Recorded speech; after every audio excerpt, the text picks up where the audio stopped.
Welcome sa Dries TV. Kung interesado ka sa ganitong news, huwag kalimutang isubscribe ang ating YouTube channel. Maraming salamat! Welcome back again sa ating YouTube channel mga kakimpaw, and sa update natin ito, ang pag-uusapan natin ay tungkol sa mga importanteng kaganapan kina Kim and syempre kay Paula Avellino. Pero bago po ang lahat, maraming salamat sa inyong patuloy na pag-support at pagsabaybay sa mga daily update natin. Kaya naman bilang pasasalamat, narito po ang ilang napili kong komento patungkol ito sa naging previous update. Una komento mula po ito kay Ginang Annalyn Hiccup. Sabi niya, ang mga Kimpo fans ay mababait at maunawaan katulad ni Kim at ni Paulo. Sana ang lawak na ang ating pag-unawa ay kasing lawak din ang pag-unawa ni Paulo. Yun nga ang sabi ni Kim, be patient, be kind, maging masaya lang tayo sa natatamasa ng idol. I love team of so much, Kim Pao forever. So maraming salamat sa komento Ginang Annalyn Hiccup. Tama po kayo dyan.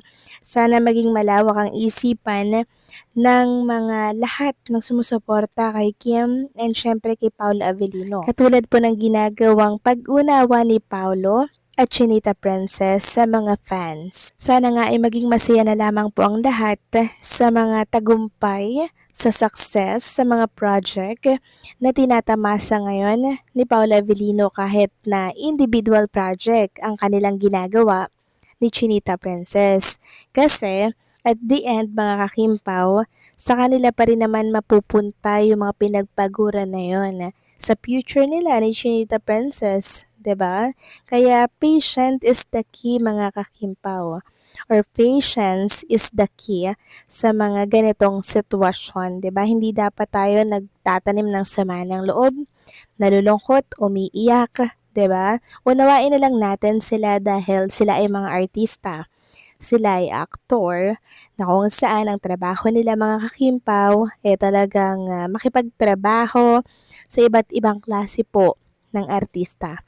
Kaya unawain lang natin, dyan tayo magiging masaya sa ikakabuti ni Kim and Paolo and sa mga project at success na tinatamasa nila. So maraming salamat sa komento Ginang Annalyn Hiccup. God bless po sa inyo and mabuhay kayo. Next comment naman mula po kay Ginang Mary Lee Hasero. Sabi niya dito, good evenings, ako hindi against sa trabaho ni Paolo pero may kirot sa aking puso sa nabalitaan ko sa shooting sa France. Kasi napil ko ang kilig sa mga promotions sa Kimpa World Tour. Parang wrong timing kasi nasapawan ng project nila sa abroad Kimpa World Tour. Naisip ko lang na baka maapektuhan ng project pero sa ngayon move on at dapat kong tanggapin na fan lang ako. Maraming salamat po sa komento Ginang Mary Lihasero.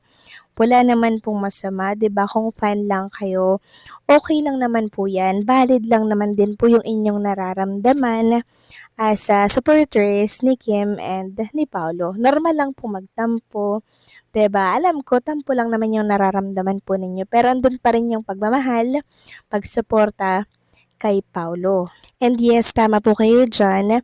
Natabunan na po yung pagpo-promote sa Kimpa World Tour na ginagawa pong project ni Paolo Avellino sa France.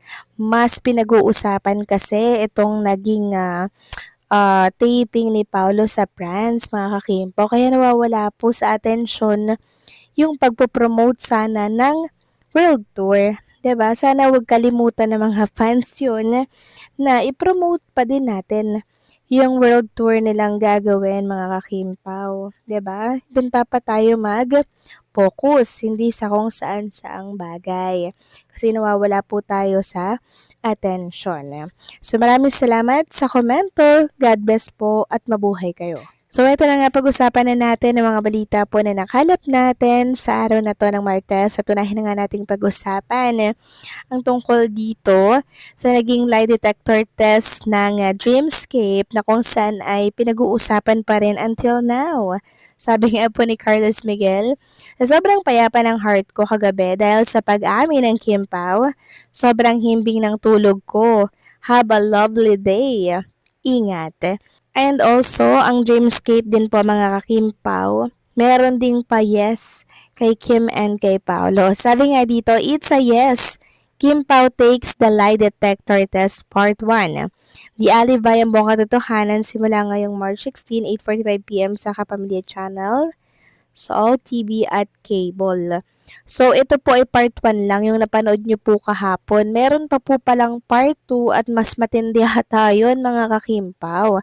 Kung dito, napaamin na si Kim and Paolo Avellino sa pangalawa mga kakimpaw, mas matindi. Kaya po pinutol yan ng Dreamscape PH para nang sa ganon ay, 'di ba, hindi isang bagsakan, meron tayong dapat abangan.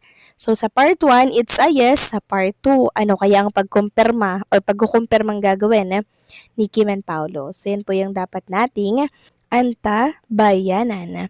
Samantalang next topic naman tayo, pag-usapan naman natin itong nakita ko pong post dito po sa Facebook. So para ito sa mga may tampot may galit kay Paolo. Sabi dito, ang hirap nyong makaintindi. Pending project ni Paolo yan sa Viva 2020 pa. Super delayed na nga dahil laging priority niya si Kim. Pag di ginawa ni Paolo yan, pwede siyang makasuhan ng breach of contract. Sobrang laki ng babayarang penalty niyan, sayang ang perang pinaghirapan kung ibabayad lang dyan. Last project niya yan sa Viva na naiwan last 2020. Imagine, after 5 years, tsaka niya lang binalikan dahil inuna niya si Kim. Kung pwede lang hindi nagawin, kaya lang pwede siyang kasuhan dahil nasa kontrata yan na pinirmahan niya sa Viva.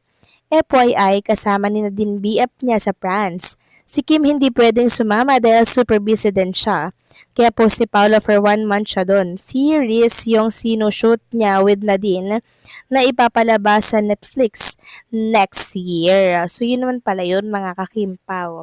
So sana ang lahat ay magkaroon na po ng kaliwanagan sa ginagawa pong project ni Paolo dito po sa France kasama si Nadine Lustre.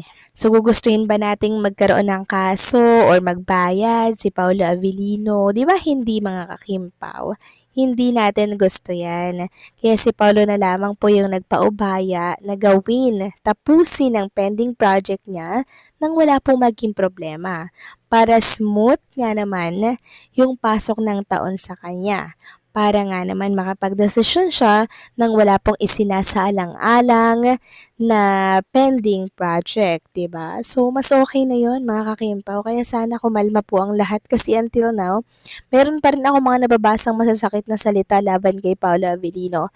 Kaya please lang, tantanan na po natin ang pangbabash kay Paolo. Kung may galit kayo, may tampo kayo, normal lang naman yan mga kakimpaw. Pero alam ko, merong parte sa puso ninyo na nauunawaan po ninyo si Paolo. So anong masasabi niya dito mga kakimpaw? Please comment down below. So paano hanggang dito na lamang pong update natin. Maraming salamat sa patuloy na pagsuporta.